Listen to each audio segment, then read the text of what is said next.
Well, I have a lot to talk about, so I think I'm going to get started. Good afternoon, everyone. My name is Mark Lenigan, and the name of this talk is Just About Everything You Know About Wilderness Survival is Wrong. What originally motivated this was the fact that there's a lot of other talks out there that go on about how hackers are really awesome at wilderness survival, and because we're creative thinkers and, innovative problem solvers and all like that. And all that's true, but there's another factor that I've noticed when hackers get together in large groups that seems to occur, and that's a gross lack of planning. I have a couple of anecdotes that I could relate to you. One was from Jeff Goki-Smith when he went to Chaos Communications Camp back in, I think it was 2007, on the original Hackers on a Plane trip, which in itself resulted from a lack of planning. So when they finally got to their destination in Germany, it was getting on towards evening, the temperatures were falling, and it was starting to rain. And Jeff realized that the first thing that needed to happen was that these tents that were going to be their homes for the week needed to be pitched, erected, etc. And pretty much immediately, one of the other people on Hackers on a Plane, I'm not sure who, and even if I did, I wouldn't tell the names, said, I really need to set my laptop up right now and check my email. And if this is your first response in what could be a survival situation, you might need to think about reprioritizing what is important. And furthermore, there's also tour camp, which I know a crew from NOTACON went to that. And actually, they pretty much saved the day because the organizers of tour camp also suffered from a huge lack of communication, planning, etc. They didn't tell people, oh yeah, you're going to be camping on top of a pile of volcanic dust that causes silicosis of the lungs and asthma and all these sorts of effects. And it's really hot and dry there. I know you think about Oregon as being this rainy, damp, cool place, but this is a desert, basically, that you'll be camping in. And there's no shelter. So whatever you bring with you, that's it. So a lot of people, including the organizers themselves, because their geodesic dome collapsed, were really suffering in this camp. And that, and also some comments from fellow friends and everything like that, was what motivated me to put this together. So we'll get on with it. I should also ask a question real quick. Just a show of hands from the audience. How many of you are currently active duty military, like in the Air Force or, that sort of thing? Anybody? No? Okay. How many of you regularly fly in light aircraft over unpopulated areas? Great. This is the talk for you, because most of the survival information out there is literally geared towards those two exact scenarios and really doesn't apply to the kinds of problems that people like us get into. So I'll take a page from Rogue Cloud and talk about what this talk is not about. It's not about surviving the zombie apocalypse or other similar. Well, first of all, I have a problem with the zombie apocalypse, namely that where are these zombies at all, ever, once? I mean, it's a fictional idea. Why do people spend so much time on an edge case? And then there's this idea that, well, it's an analog for something else. Well, if it's an analog for something else, why not talk about the something else? Even preparing for, say, aftermath of nuclear war, that's at least, very distant at this point in time, a proximal, credible threat, although, frankly, if the balloon really does go up, it's probable that you don't want to survive it. It's also, like I was getting into, it's not about the hardcore survival, escape, evasion, resistance classes that the military teaches, because soldiers in the field have a number of additional problems that we civilians don't. They have people they don't want to be found by. That would be very bad to fall into enemy hands. So there's a lot of time spent in their coursework talking about how do you resist interrogation, how do you flee from the enemy, etc. In our case, if we're in the back of Beyond and we didn't want to be there, we're going to be really glad to see anybody out there, like the Coast Guard or the National Guard or etc., local Boy Scout troop. And like I said earlier, it's not about survival scenarios encountered by denizens of light aircraft flying over remote areas. So what it is about is surviving long enough in extreme conditions to summon and receive rescue or help. I mean, that's basically what it comes down to. You know, that you're not planning on, okay, civilization's collapsed and now I'm living in this little hut for the rest of my life eating acorns and pine needles and, you know, figuring out how to filter chemicals out of my water or whatever. You want to get back to life as you know it, life where you are, you know, whatever happened to get you out there, whether it was, you know, your car broke down on a distant road or got stuck in the mud, or, you know, you're just out hiking, camping, hunting, whatever, and it got dark and now you're lost and you're going to just spend a night out there. You're planning on getting back. And that's what I'm talking about with like being able to self-recover. You know, keep your wits about you and, you know, have a plan for how you can get yourself back. And failing that, you have a plan about how to contact other people to, you know, help you get back. And the most important thing I hope people would take from this talk is that they could, you know, to foster their own preparedness-oriented mindsets and think about planning ahead of time to avoid getting into bad situations in the first place. And now we'll get to, this is crucial and critical. The most important thing that you should have in your survival kit is the mental discipline and self-control to keep yourself under control and to keep focused on the tasks you're going to need to perform at hand. You must have the will to survive no matter what obstacles you see or encounter. You must, you know, basically, you know, whatever you need to do to metaphorically get your game face on, do that. In my case, when these things happen, I tend to get very angry. But I don't get angry at the people around me. I get angry that I got into this situation. I'm really pissed off. And so I get angry at the problem, and I go to war with the problem, and then the problem gets solved.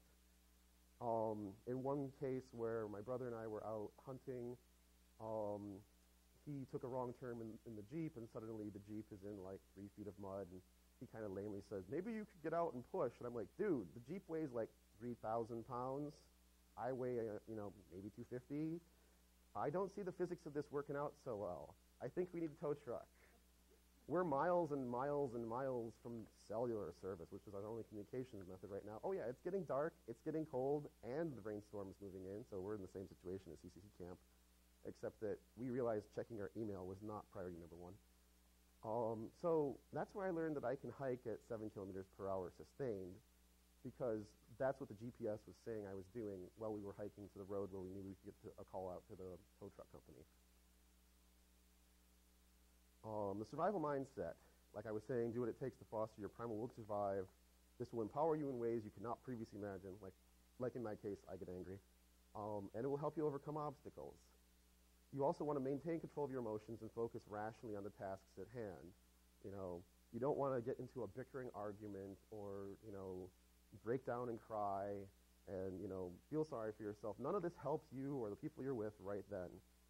You want to maintain situational awareness. And what I mean by this is you want to be always aware of your environment in a, you know, 360 degrees around you, you know, possibly even over your head. You know, if you might see like a low-flying aircraft, you signaling to them with, you know, even a CD out of your car or something like that could be the way that you get help. So, you know, and you also have to be aware that, you know, there might be resources around you that you will notice by being observant. You know, just a tiny little track on the ground might tell you where animals that you could use for food are, or, you know, a trickle of water might lead you to a lake that you could fish in, things like that. So that's what I'm talking about with situational awareness. More on the survival mindset, you want to keep yourself busy, particularly if you're going to be there for a while, because that allows you to focus on the tasks at hand, building shelter, gathering firewood, anything like that, because by keeping yourself occupied, your energy is being used in a useful manner rather than spent, you know, worrying about things. And also, you'll be accomplishing tasks which will boost your morale. And this is also very important. Always believe that you will make it and you will be found. Working toward this is also a good idea. Obviously, just believe, yeah, we're going to be found. We'll just sit around, you know, drink some water, whatever. You want to work towards that. You want to do everything you can to improve your advantage. And really, this is crucial. This is what I want a lot of people to walk away from. preventing problems in the first place is really the way to go. There's the little, like, I think they're called spot GPS receivers that you can have the panic button that sends email to 10 addresses or whatever, and it has a monthly subscription. Well, that's all great, you know, if you want to pay hundreds of dollars for the device and the monthly subscription and all like that. But you can have the same effectiveness by just telling somebody, hey, we're going out camping for a week on the Appalachian Trail. We'll be between these 2 points, and we expect to be back in civilization at this town on this date. If you don't hear from us in like a day or two after that, you know, tell people, you know, tell the authorities along the trail, you know, the National Park Service or the, you know, DNR forest rangers or whomever is out there who manages that area, that they should start looking for us because we're now overdue. We're lost. That's what I'm talking about with the break point. That, you know, that you tell them specifically, if you don't hear from me by this day and time, call in the cavalry. And you know, that's a free way of getting the same service as Spot. Now, granted, it doesn't tell them exactly where you are, so if you want that, that's where, you know, the GPS gadget would be good, but I'm trying to keep costs low here because, well, I'm on a budget, and I know most other people are.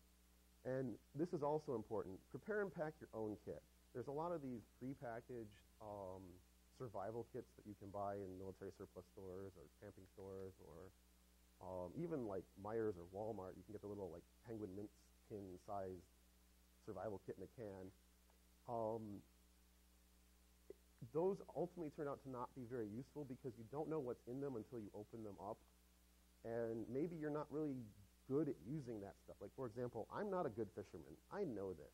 So I am, however, a good hunter. So in my kit, if I'm looking for like indigenous food collection methods, I'm going to focus on hunting because that's my strong point rather than fishing, where I could be drowning worms for weeks on end and still not catch a fish. And likewise, those small kits, everything's packed in there so tightly that under the stress of a survival situation, good luck getting all that back in the kit if you have to, you know, if you're trying to like keep it in a pocket or something. I personally like to keep my kit in a big bag so that way I can just chuck stuff in there if I have to put it all back together again. So it's always better to put stuff together that you know you're going to use, that you know you're going to find useful, that you know how to use, and practice with those things, rather than expecting an off-the-shelf solution to do everything you expect it to. Always carry your kit with you. I've actually talked to people who are like, oh, I've got all this stuff, you know, in my cabin, in my car, etc. So when I'm camping, and I'm like, okay, so you're camping and your cabin's where? And then you're where out where? You're miles and miles away? Okay, so how is that going to help you if you suddenly get, you know, soaked in a downpour, or your car breaks down and the stuff's back in the cabin, or you're out hiking and, you know, run into a medical emergency or something and their stuff's back in the car? I mean, you know, this is something that's important enough, you want to keep it with you. And this is also very important. I've seen, you know, particularly I've heard from people in the military, they tend to, some of them, not so much like the Special Forces guys, but regular soldiers tend to view this stuff as like a gadget or a gimmick or, you know, James Bond stuff. But your kit is not a toy. It's a very important piece of equipment, and you should reserve it for emergencies. Also, the survival rations, no matter how yummy they look, you want to keep those really for an emergency. If you want snacks or, you know, stuff to amuse you, that's carried in addition to your survival kit, not in place of it. And also your survival kit should not take the place of these items. And there's basically 7 areas of survival. I combine communications and navigation because there's crossover in those areas, and one tends to support the other. I mean, I suppose there's other ways to organize this, but this was my choice. Clothing, shelter, food, water, first aid, like I said, communications and navigation, and self-defense, which I really didn't see a lot that dealt with the matter in a manner that seemed useful to me. There's a lot of like survivalist stuff where they're worried about Red Dawn or, you know, zombie apocalypse or whatever, and then there's a lot of literature out there from like backpackers and so on, who seem to tend to believe that everything in nature is happy to see you. And maybe it is, but maybe it's happy to see you because it's a black bear and it hasn't eaten in a week. So we'll go through these point by point, one at a time in more detail. Clothing. First of all, the very, very most important piece of clothing that you're wearing is your footwear. Your feet are your way of getting around no matter what. If you can walk, be really, really glad of that fact. And you want to make sure that your boots are suitable for the climate you're going to be in. Obviously, Arctic boots in the desert is not a good way to go, and vice versa. But generally speaking, there are many characteristics that are common across good footwear, good boots. You want good traction and ankle support. You want to make sure that it's got an appropriate amount of insulation and warmth for what you're doing, because cold feet is the best way to lose your morale right there. Also, wet feet. So there we go with waterproof is the next point. And I'm big on this because I'm flat-footed. It's my Irish heritage. You want arch support. So if your boots don't come with any kind of internal support, look around for orthotics, Dr. Scholl's, whatever works for you. Put that in there so that you feel very, very comfortable in those boots and can wear them for a long time, because you're going to be wearing them for a long time. For daily use, I always wear these Caterpillar leather upper, rubber lug sole lower, steel-toed boots, and I could probably hike for miles in them if I had to. If I'm out in the wilderness, there's another pair of boots I wear that are made by the Rocky Corporation called Rocky Alphas, with their Thinsulate and Gore-Tex, and have like a low-impact lug sole on them. They're so waterproof, I've literally waded through streams and not gotten wet as long as the water doesn't go over the tops of them. They're also so warm that I've worn them down into like, minus 20 degree below days and not had any problem. And what's great about the Gore-Tex is it breathes, so you don't really get that moisture buildup that causes your feet to get cold in the wintertime. Also, footwear is protection. This is again, unlike the backpackers that seem to think that everything's great out there, there's a lot of stuff out there that can really start to ruin your day if you're going to be out in the wilderness for a long period of time. Thorny vegetation, poisonous vegetation like poison ivy, poison sumac, poison oak. There are others out there, but those are the main ones in North America. And yeah, you can treat this, but it's much better to prevent it in the first place.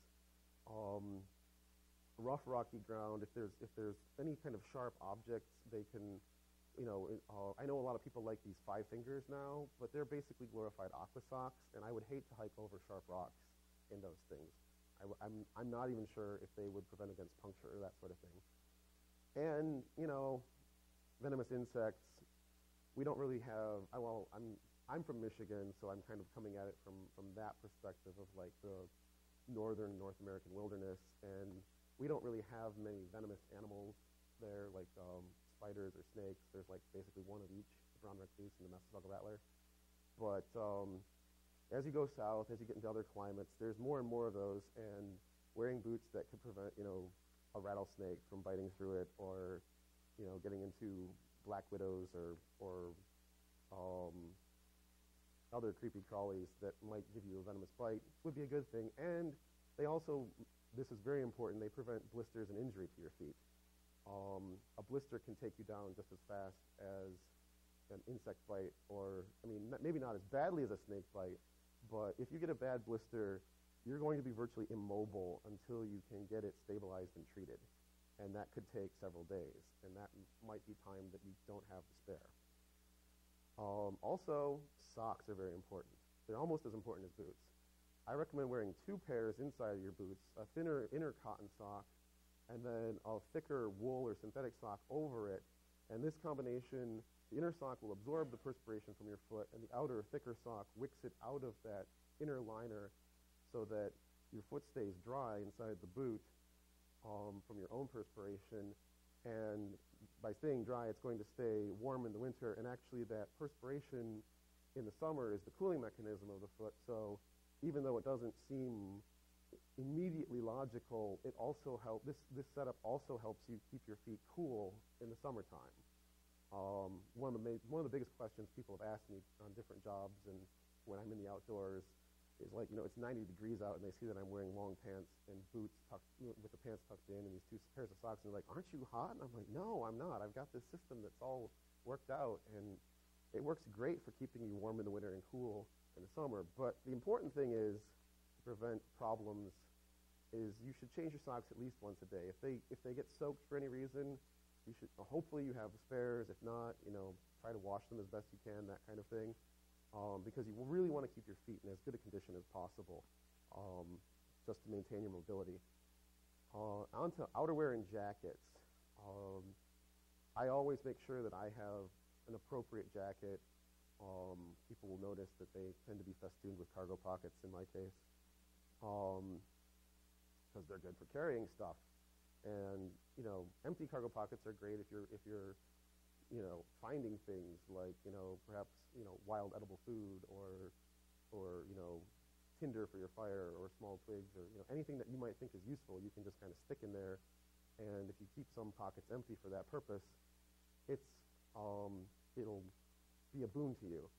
But the jacket should be, and this is another thing I've noticed with a lot of people, I hate to put it this way, but particularly women, but also to a certain extent men these days too, dress more for fashion than for function. And so therefore they're wearing this very, very thin jacket that is whatever the trend is. And then when it gets to the coldest part of the night or the morning, they're in bad shape because they're not properly insulated. So value function over form instead of the other way around.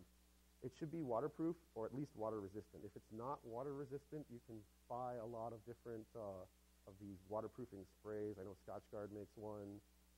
There's a lot of other competing brands. They're all basically the same compound. And if you spray that on any clothing or boots or anything like that, it's not going to make them totally impervious to water. But in a situation where you might be in like a drizzle or a light rain or that sort of thing, it makes your jacket almost as good as rain gear. Although if you get, something like the more expedition grade jackets like from Columbia or that sort of thing, that actually are water resistant, waterproof, that's the best way to go.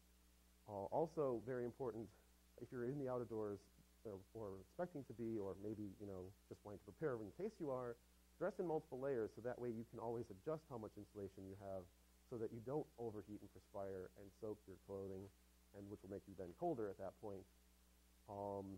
And the basic layering would be an inner insulating layer and outer windproof or waterproof shells or layers. Pants should be ruggedly constructed and able to like bust through brush. Like basically, if you're hiking in a place that doesn't have trails, or something's happened where you have to go through raw wilderness, you want clothing that's going to be rugged enough that sticks and twigs and branches brushing up against it aren't going to snag it or tear it or otherwise cause you problems. If they're waterproof and windproof, that's a plus. Most of the time what I wear is not, but I usually find that the outer top layer being waterproof is good enough. I always wear long pants so that I can blouse them or tuck them into boot tops, because this also helps preventing the snagging on obstacles, and it prevents pests and parasites and poisonous vegetation from getting inside there to your legs and your feet. I'm pointing out deer ticks here. They carry Lyme disease, which can be immediately debilitating in a flu-like sense. And if it's left untreated, it has very, very severe long-term neurological and joint problems associated with it. So basically, the deer ticks are about the size of the period in a 12-point font, and that's all they're going to look like until they start sucking your blood. And they leave a bite that will have a tiny little red pimple in the middle and a white area around that, and then a red inflamed area around that. But that doesn't always happen. So if you're ever out in the wilderness, and then sometime about 2 weeks later you start getting flu-like symptoms, if you see a bite like that, or even if you don't, I would recommend going to seek medical attention because in the first 2 weeks, this Lyme disease is very susceptible to modern antibiotics. But after that, the spirochetes bacteria that cause it migrate into your joints and into slower growing cells in the body and are virtually impossible to dislodge. And at that point, they're going to cause you long-term detrimental damage.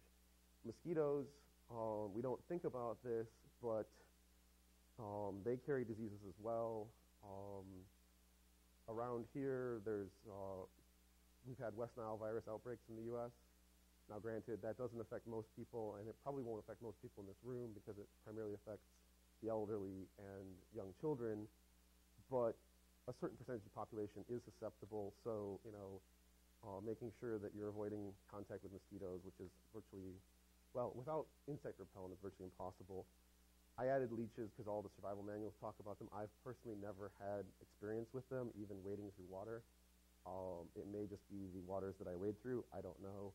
I know they're somewhere around North America, but I've never encountered them. And finally, headgear. I really like the boonie hat. I know Amish one, Jeff Goki Smith does as well. He always wears his. And I think that in terms of like cost and in terms of value, it's right up there at the top because they're cheap, they're waterproof when you get them, they keep the sun off of your neck so you don't get sunburned, they keep the sun out of your eyes, and they keep the rain off of you. And they're also vented so that in hot weather, the airflow can, from on the top of your head, you can get some cooling effect in there.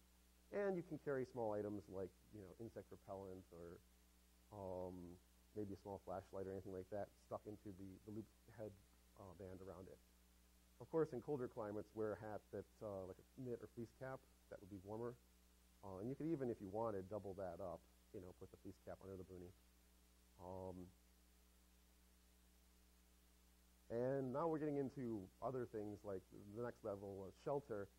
I'm a huge fan of the Mylar blankets. You can buy these for $2 or $3 at places like Meijer or Walmart. Those are the main, in the camping, any place that has a camping section, they will have lots of little nifty gadgets like this. And they're about the size of the pad of paper in the NOTACON bags that you all got. But they unfold to be about, 4 or 5 feet by 8 to 10 feet, and you can wrap yourself completely in this thin layer, which will then reflect 80% of your body heat back to you, and also the outside of it's reflective. So, while you're camping out there in this thing, if search and rescue goes over with searchlights, you're going to be reflecting all that light back at them. So it's just, for $2, it's a great bargain. If you're out there for longer, if you're not expecting immediate recovery, there's also this plastic called visqueen that you can buy at places like Lowe's, Home Depot. Some camping outlets have it as well. It's basically a thick, non-permeable, translucent plastic, and it's pretty inexpensive even in large quantities. But it packs fairly small, but it's highly waterproof, and you could use it as like a ground cloth underneath a tent, or you could actually just build a tent out of it. It also comes in tubes, which makes it great for like making an impromptu shelter. If you erect some branches into a frame, you can kind of sling this up, and it'll, with just the one line through the tube, it'll form a nice shelter. There's also natural shelters. The typical one that people talk about is a lean-to, where you find 2 trees, and then you put a straight branch across them at a certain level, either lash it there or just kind of rest it against crooks in the tree branches or that sort of thing, and then pile up foliage on one side of it. And this is kind of the classic like survival bivouac that you see in most of the manuals. The thing about it is, though, is if the wind shifts, all that work you did is for naught. So it would be much better. You'd be much better off to build essentially 2 lean-tos back to back in A-frame, which will protect you from all sides and give you a much better shelter. The only downside to some of these natural shelters is you have to realize that while you're building it, you're also, by taking all of this material from the local environment, you are camouflaging yourself, which is not what you want. You want to be found by search and rescue. So you need to think about how you're going to signal them if you're going this route. If you're building shelters, materials that are good to use that will make you waterproof and windproof would be something like any kind of evergreen boughs. You can loft them up to like 14 inches thick, either underneath of you or on top of you. And if the branches are oriented so the tips of the branches are pointing down, water will flow naturally down them and not drip on you inside of the shelter. Also, that loft underneath of you will act as an insulating layer in colder weather. Another thing that you can do if you have a large sheet of visqueen and not much else, if you didn't have the Mylar blanket or whatever, you can make an improvised impromptu sleeping bag by stuffing that, by basically making a bag out of it and stuffing it with leaves and that sort of thing. And if you loft them, they will be an insulation for your dry leaves. So those are some things to keep in mind as well. Now we get on to fire. And I know that's somebody's favorite topic. I'm sure we'll hear more about it at Who's Slide. You really want to carry multiple fire starting methods in your kit, like waterproof matches. They would be my number one, because waterproof strike anywhere matches, that's all you need to get a fire going, and they're pretty foolproof. Other people like lighters, but I've found them to, things happen to the fluid. I don't know, at least it's with me, that by the time I want to use the lighter, it's either low on fluid or out of fluid, or the reservoir inside cracked and all of it evaporated and things like that. I personally also like magnesium fire sparks. What these are is a little bar of magnesium, and then on one side there's another separate material that when you hit it with friction, it creates a shower of sparks. So you kind of take a knife and shave the magnesium off the block onto what you want to start the fire, turn the bar over, and take the back of your knife blade, scrape it down there, and there'll be this huge jet of sparks that then ignite the magnesium burning, which will then pretty quickly get your fire going. Steel wool and 9-volt battery is also cool if you happen to have 9-volt batteries in steel wool, if you want to put that in your kit. If the steel wool has to be dry, though. That's the one problem. Otherwise, it's probably just going to be shorting the 9-volt. But if you stick the 9-volt terminals into the steel wool, it will get hot like nichrome wire and start burning. And so you can build your tinder around that and use that as a fire starter. Flint and steel is very old school. With a little bit of practice, it works very, very well. If you want to learn what flint looks like and just carry the steel with you, and gamble on the fact that you might find flint, that's a possibility. But or carry the flint with you. I already talked about the lighter. Glass convex lenses, and I emphasize glass and convex because I've found that plastic lenses usually do not focus light to a point because they're molded instead of ground. And you want the convex lens that's going to be concentrating the light into the point rather than any kind of concave or meniscus lens that are like most of our eyeglasses for myopia, because they will tend to spread light out. I'm mentioning fire by friction, but I've personally got it into work maybe twice in my life. I mean, everybody thinks about it in these sorts of things, and it's always mentioned in the book, and I know in the Marine survival training it's required that they figure out how to do it, but it really relies on too many different variables to get it to work right, and ultimately it's very frustrating, and you use up a lot of energy trying to get it to work. So I would mainly put one of these other several methods in your kit before you think about a basswood bow and a drilling in some log and things like that. Other reasons to start a fire than what you might think of. In fact, in some cases, if you have a group of people that you're suddenly in a survival situation, I can't speculate on what that might be, like why you're out, why this suddenly turned into that. But starting a fire can be a very, very powerful symbol to everyone that they're going to make it, that they can work together, that, here's this concrete, useful thing, this task that they've completed together that will unite them as a group and and help you out, because this is not that TV show. We're not voting anyone off the island. You know,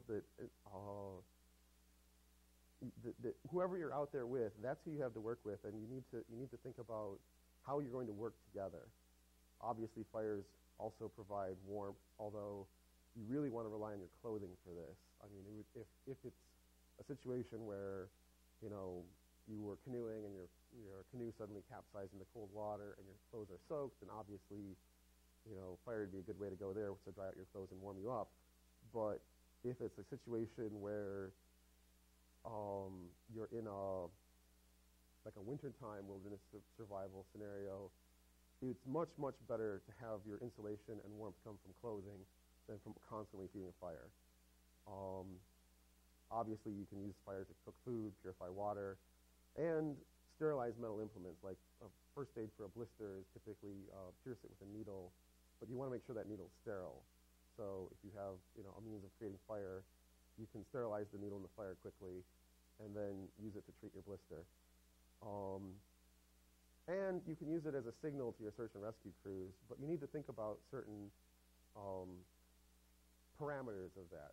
At night, you want a brightly lit fire, so you'd want, you know, very dry hardwoods that are going to tend to give you a flame, you know, or lots of pine wood that has lots of resin in it to give you that brilliant white light from the fire. During the daytime, rather than well-cured wood like for the nighttime fire, you want an initial fire of some good burning, well-cured wood, but on the top, put any kind of moist green, fresh vegetation, pine boughs, grasses, that sort of thing, because you want as much of those natural oils and moisture in the fire to convert into a dark smoke column as possible, because that will be seen by hopefully search and rescue aircraft, or if not, the Forestry Service is going to worry about what the heck's going on back there, because they're always on the lookout for forest fires, that sort of thing. So that's things to think about for fire. I really strongly recommend that you carry at least some non-perishable food in your kit. The meals ready to eat from the military are good, although stay the hell away from the chicken fajitas. That's all I got to say. I don't know what they did to that, but it really, I opened that pouch up and I'm like, man, this smells like dog food. It's the only one that I hated. All the other ones I've ever had are good, and surprisingly good. Like, I think they've really worked really hard to make the MRE rations taste a lot better these days. Yes?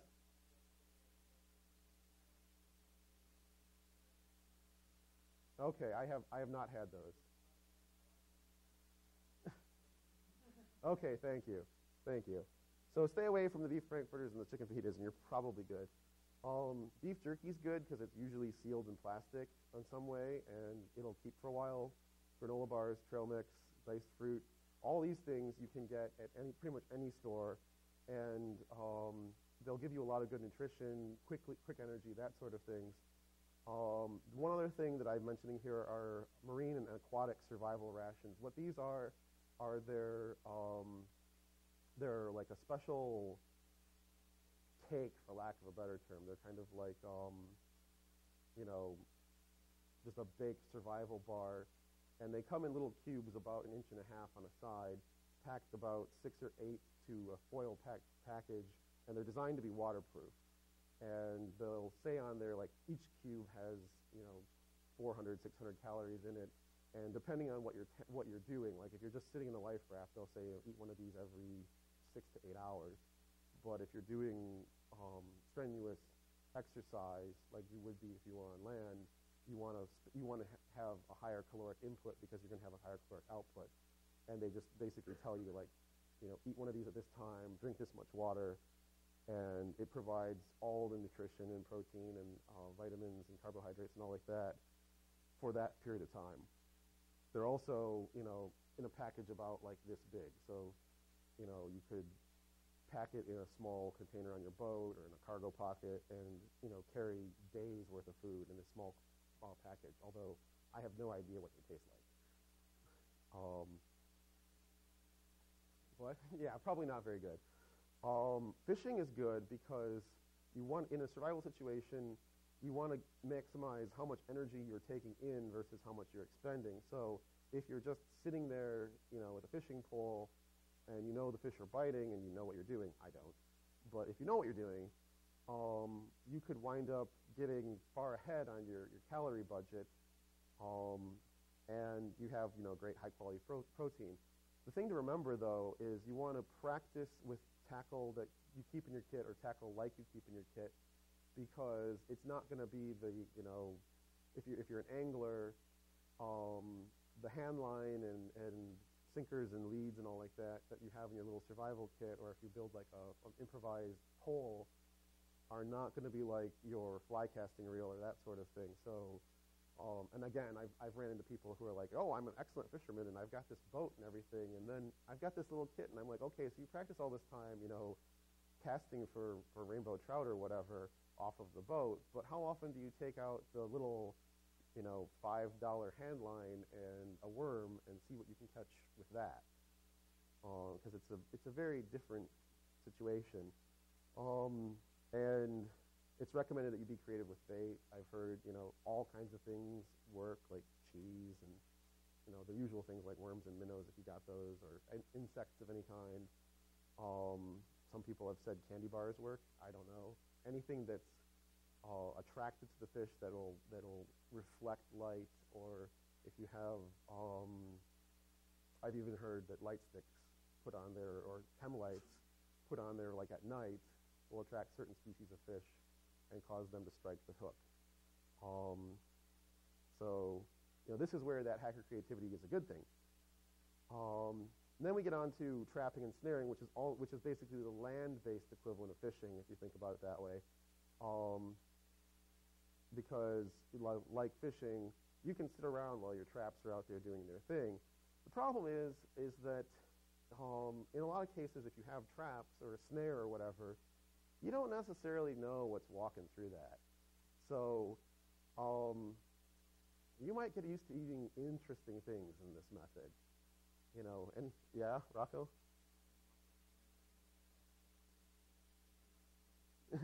That's a good point as well. We'll be getting to that in a little bit. I mentioned self-defense as one of the points, but yeah. You can also potentially trap something that you don't want to eat at all. Yeah, a skunk would be a good example. I was going to suggest a coyote. I don't know how. I think I would have to be pretty dang hungry to eat one of those. But that said, there are many, many different useful traps you can make. One of the things I really recommend you keep in your kit is an SAS wire saw. These are a bunch of stainless steel wires braided together with 2 rings on the end. And the important point is, note this down if you're taking notes, you want the ones made in England, not in China. There's a tremendous difference in quality between them. The English ones are actually what the SAS use. The Chinese ones just look like it. And I found out the hard way, the made in China ones tend to break. But what's different about the SAS wire saws as opposed to all the other ones out there is the rings are of different sizes. So what you can do is you can take the small ring and put it through the large one, and now you have a loop that you can put over a stick, or like if there's a rabbit run or something like that. So if an animal runs through that loop, the loop will now naturally close like a noose, and you'll snare the animal.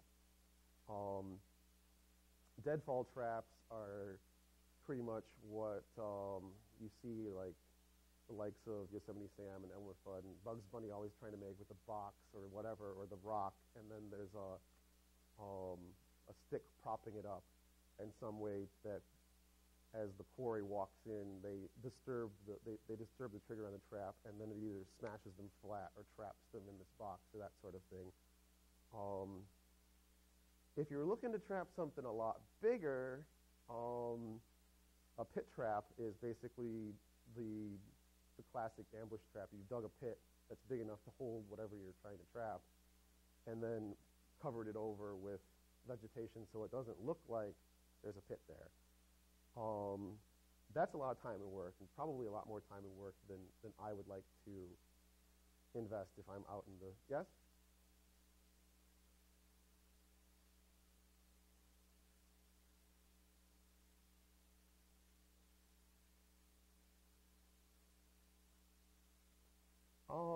Yeah, I really don't know. Basically I was including this section for completeness, and it's always mentioned, so I thought I would mention it. But I really think that, you know, it's a lot of work for not a lot of reward. The sapling trap is you take a green sapling and bend it down, and you could combine this with the SAS wire saw, so that basically, you know, you've got a trigger mechanism on the sapling, so that, you know, that's very like lightly weighted, so it's kind of like a large mouse trap. And as the animal runs through, if it disturbs that trigger, the sapling will then whip it up into the air, and that action will probably break its neck. And then it's, you know, just hang. It's also, the other advantage of this is that you can hear it going off, and when you've got the animal there, now it's up at the top of this tree that, you know, most animals, I mean, maybe a bear would figure out how to get at that because they're pretty crafty, but most other animals are not going to be competing with you for the food before you get it. So it kind of like keeps it up out of the way until you can take advantage of that. And finally, well, that's not finally, but now we get on to hunting. And this would be my preferred method because I'm a hunter. But it's potentially time and energy intensive. On the other hand, you can do it while you're doing other things. You know, like if you know that you need to move in a certain direction, you can just plan out hunting trips in that direction until you get to where you think you would have a better chance of being picked, that sort of thing. Oh wow, I'm gonna have to speed up here. I realized I had a lot of information, but it gives you greater control over your protein options and will work where you are. But you must know the habits of your quarry, your terrain, the climate, that sort of thing. And you could improvise a bow or a spear, or use a firearm from your kit, which is really my preferred way to go. Foraging, in other words, hunting for plants, is also a good option because they don't run away. But you need to know, you need to have detailed knowledge of what plants are edible and what aren't. The easiest way to go is like nuts, acorns, and berries. If you learn where you can get those and which ones are edible, they tend to be similar across large biomes.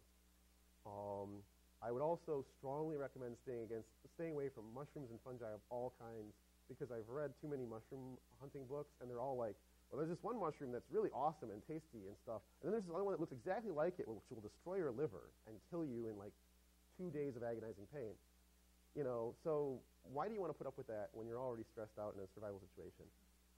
I don't know. I mean, and really, now's not the time to shut down your liver or hallucinate. That's not problems you want out there. Now we get on to water, and I'm trying to get through more of this because I'm like, I've got way too much material here. But first of all, carry a clean supply with you. The easy way to do it is to buy like the bottles of water at the store, and then you use the bottle while you're out there. But you also want to carry a means of purifying it, like a survival straw that will, you know, it's basically like an activated filter that will filter out bacteria and pollutants and things like that. Water purification tablets are also good, or you can use a very small quantity of bleach, a few drops to a capful per like a gallon of water will sterilize the water. Boiling is very good. It always works. But then after you boil it, you want to strain it or filter it to take out particles and chemicals. Wicking would be, you're basically using a wick like a siphon. So you use like a piece of yarn or a piece of cloth and let the water travel up through it, and the cloth will be filtering out any chemicals that are in the water. And then there's the classic solar still, where you've got your viscosine tarp with a rock in the middle, weighted down over a pit, and underneath of the rock that's now creating a conical depression, you have your container of water, so that if you put vegetation in there, or if you're really hard up, you could put your own urine in another container there. Like, I don't know why Bear Grylls drinks his own pee. I really don't. I'm like, do this instead. This works, and it's water. You drink all the good stuff and none of the bad. Because there's also first aid. You want to have proper training, and you can expect that perhaps 50% of your kit might be first aid items, and you need to match your kit to the terrain and climate. Essentially, you're going to want to make sure that you can treat pain, sunburn, insect bites, minor wounds, and allergic reactions. Larger kit might contain antibiotics, more bandages and splints, even up to like a full EMT kit if you have the training and if you have a large vehicle that you can keep that bag ready. Communications. The most important things to remember are the international ground-to-air signals. If you can make a large V on the ground in any way, like pine boughs on a snowy field or, you know, exposing a lighter color of dirt underneath of it, V means, hey, we're here, please send help and a rescue. In contrast, an X means we're here and we need medical attention. It's basically like the first aid cross. And if you're forced to move, leave an arrow pointing in the direction that you're moving so that aerial crews can know that you're moving in that direction and they should start their search pattern moving in that direction as well. Make sure that the signals are as large as possible in a large, flat, or clear area and contrasting with the background in color. I'm actually going to skip this because most of the time they don't work if you're way out there. They didn't work for Chuck Muir when he had his maritime accident back during the storm of the century. All they could hear was that his phone was active. So let's move on to radio technologies real quick. There's several unlicensed radio options. I know NOTACON is currently using FRS radios. There's also GMRS, which are a little bit more powerful, and some of them times those two are combined. Both of them have very limited power output, however, and they're probably only useful if other people that are out in those areas who are using them. Like a lot of hunters use the FRS and GMRS. So if you're out there and you have one, you can transmit with it, but unless there's other people within range, they're not going to hear. There's a new service called MURS, Multi-Use Radio Service, which doesn't require a license. It's limited to 2 watts output, whereas FRS is like 500 milliwatts. And it has only 5 frequencies for use, like basically 5 channels. But it's on the VHF part of the spectrum, so it's going to have good propagation in wooded areas, in probably several miles. And you don't need a license. So it's kind of sort of like ham radio, but without the license. Which also brings us to ham radio, which has much higher output than cell phones or unlicensed radio. And depending on which band you use and the atmospheric conditions, you could be talking to the other side of the planet. This is awesome. I like this. You can even send email with it if you want, after you've set up your tent. And the thing is, ham radio requires licensing, familiarization with the technology, and training with the equipment to operate properly. And like everything else, like that, it runs on electricity. I would personally recommend that this is what I do when I'm hunting. I make contact with hams in the local area prior to heading out, so that way I know. Basically, I'm kind of using them as my person that I'm contacting. Like, okay, I'm going to be back here at 5 p.m. See you on the airwaves then. If you don't hear from me, call the sheriff or whatever. But if you have an HF radio, that person could be in China, conceivably, or Argentina. Like we're making contact with Argentina and Cuba and Italy in the knock on our ham radio there. And this is very important, which I haven't seen in many places.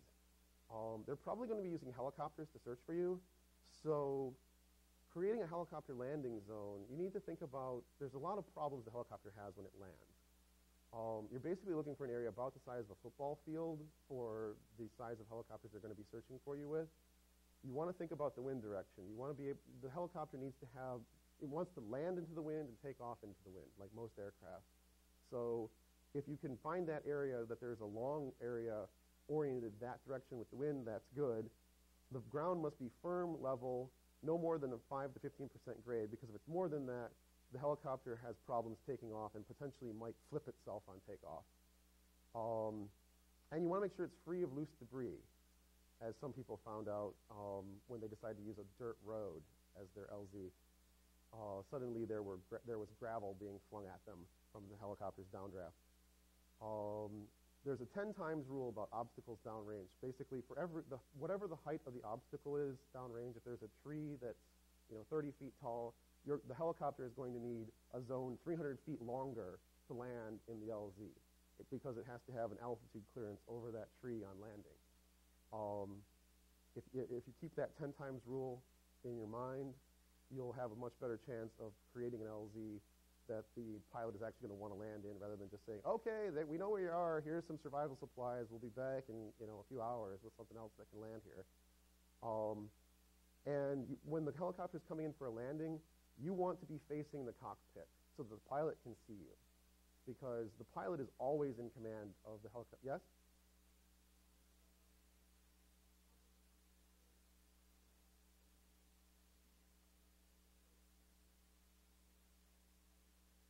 Well, I'm not a pilot either. This was from an Army Ranger had a website where he was talking about all of this. That there's apparently a lot of other like on the Osama bin Laden raid, the helicopter actually they had like some powered descent thing that happened that it was still trying to fly, but because of the way the downdraft was ricocheting off of walls, the helicopter lost lift. So they would rather, my understanding is they would rather try to fly it like an airplane than force it to fly like a helicopter.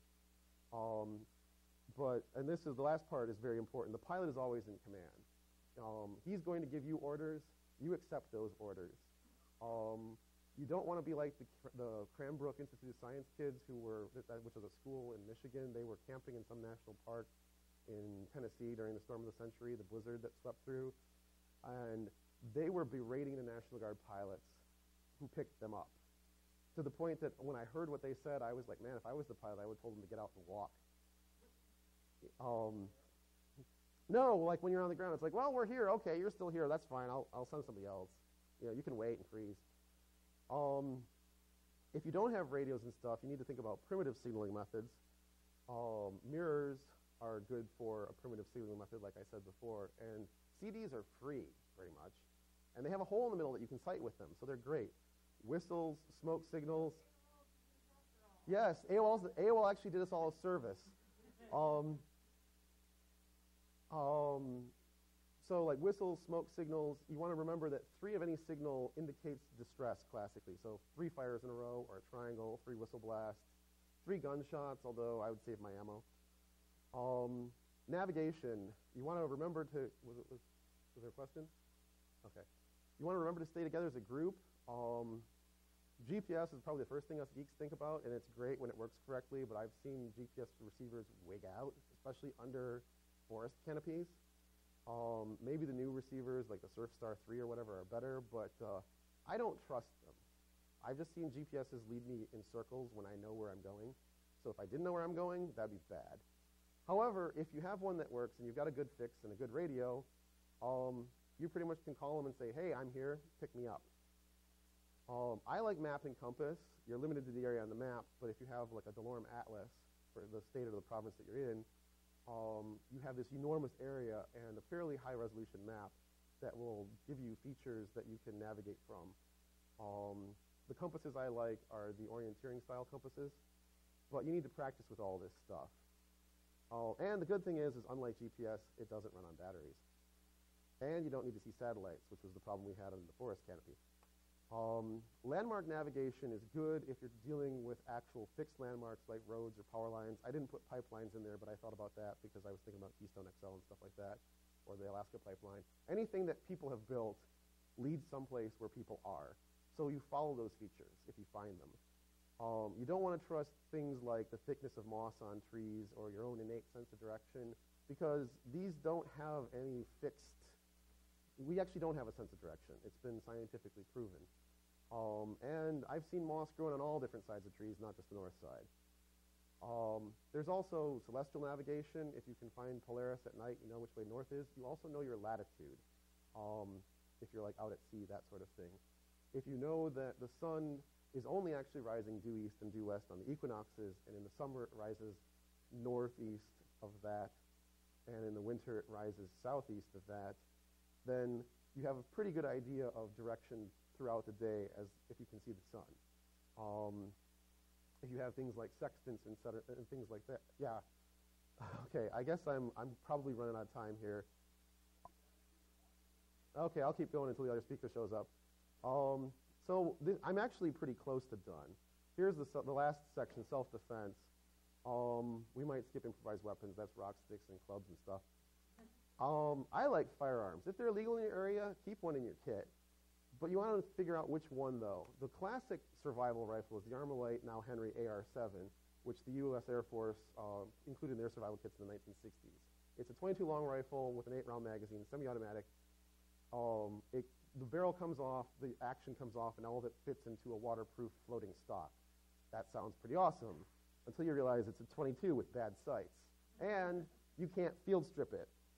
The only way I've ever found to clean it is to just pour like powder solvent into the gun and work the action until all the gunk comes out, which is not what you want to be doing in a survival situation. And unless you do that, it's unreliable. So I mean, it's a nice range toy, but I don't like the Air 7. Then people say, well, what about the Savage survival arm? It's this break open, 22 on top, 410 shotgun on the bottom. Well, that's cool, but both of those are only good for small game, and you only get 2 shots, one of each, if you're out hunting, because you're going to have to break it open and then reload real quick, and that's hard. And what happens if Mr. Bear shows up? Now you've got a 410. That's going to be awesome. So what I like is a pump-action shotgun in 12 or 20 gauge, because you can hunt anything from a chipmunk to a grizzly bear with it, depending on whether you put like birdshot or a slug in. It's easy to clean under field conditions. They practically don't break. They're robust and reliable. It's easy to use once you're used to the recoil, and you have a greater probability of one-shot kill. They also cost the same as the other 2 guns I mentioned, and they're legal in all 50 states and most Canadian provinces. Plus, you've got follow-up shots just in case. You'll just pump the action one more time and you're good to go. This is the improvised weapons. I'm going to kind of skip that because, what, next speaker? He's coming in? Okay. This was pretty much the final thing I had, the $100 survival kit. Basically, these items I was mentioning, you can get them all for about $100 for all of it. The CD's free. And keep that all in the military surplus bag, and you're pretty much good to go. I think these are the 3 most important things. Be prepared, maintain your situational awareness and will to survive, and stick together in a group. If there's any questions, we probably don't have time for that, but I could maybe go upstairs for a breakout session if people wanted to talk to me for that. But that's it. I actually made it. I'm kind of amazed. Thank you.